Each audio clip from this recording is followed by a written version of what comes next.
Well, I believe that everyone should go on at least one cruise, maybe. My wife and I had our 15th anniversary this year, and we decided that we were going to do something exciting, something extravagant, something expensive, something exhilarating. We just didn't know what it was yet. We wanted to go south and be in the warm weather.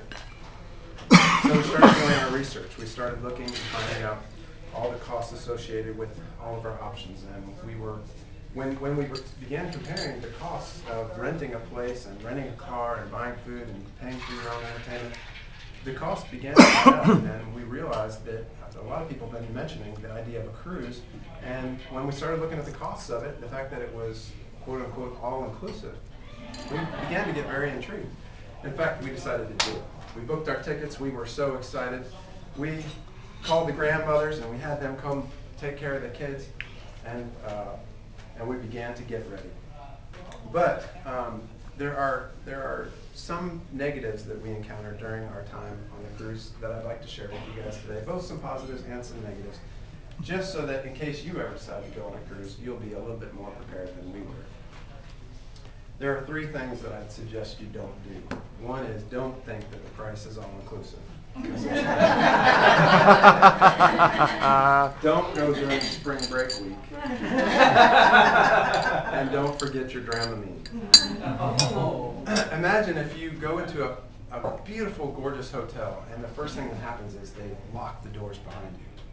It's just a little bit unnerving, a little bit weird for us. I guess my wife and I are just kind of the get up and go types, and so to be confined in this big metal round thing on a body of water for days and days at a time, it was just a little bit shocking for us, and it took us a while to get used to it. So bring your Dramamine, and don't bring the pills, bring the patches. They're much better. My stomach was already a little queasy, and I didn't want to put something else in my stomach. And so I didn't take it. But the first day and the last day of the cruise are the hardest because you're out to sea the whole day. And then actually the 2 days after I got home, I was very sick. It's a very weird thing because now you're on dry land that's not moving. But don't forget your Dramamine. The second thing I say is don't think that the price is all-inclusive. It was a good price. It was right now you can get a whole week cruise for about $500 or $600 per person. So we were so excited. We're like, $20. This is amazing. A whole week. Well, the first thing that happens when we get there is we have to pay for parking, $110 to park our car. The second thing is we walk in and they tell us, oh, certain restaurants have a cover charge, $15 per person, per meal, per night, if you want to go to these exclusive restaurants.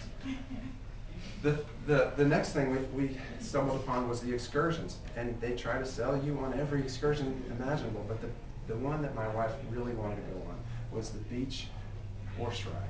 She had dreamed about this since her childhood. Wind blowing in her hair, water spraying off the hooves of the horse, reaching for the hand of your lover as you gallop down the... Could I deny my wife of this pleasure? Absolutely not. So $280 later,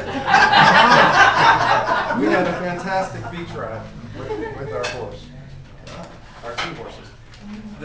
But there are so many other costs. Drinks are astronomical. Any kind of drink other than tea and water costs about $6 to $10. And we're not huge drinkers, but sitting by the poolside, you want a cool drink. Going to dinner, it's nice to have a glass of wine. These drinks add up very quickly.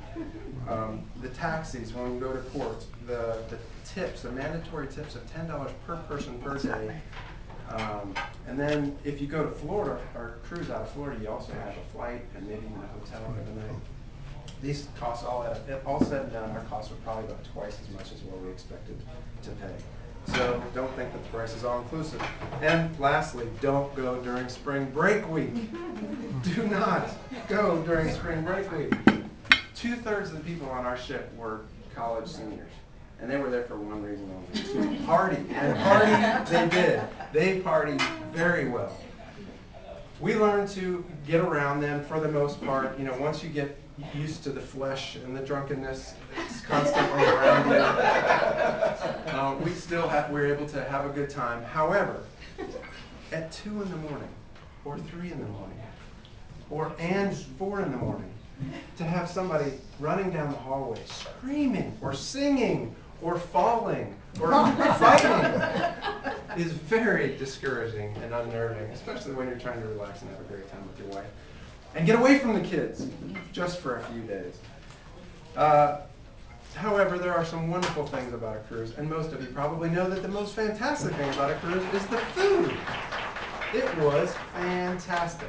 You could get anything you want, anytime you want. 24 hours a day, room service, free. And it was all-inclusive. The food was fantastic. You could order an entree, an appetizer, desserts, multiple desserts. If you didn't like your food, you could get something else.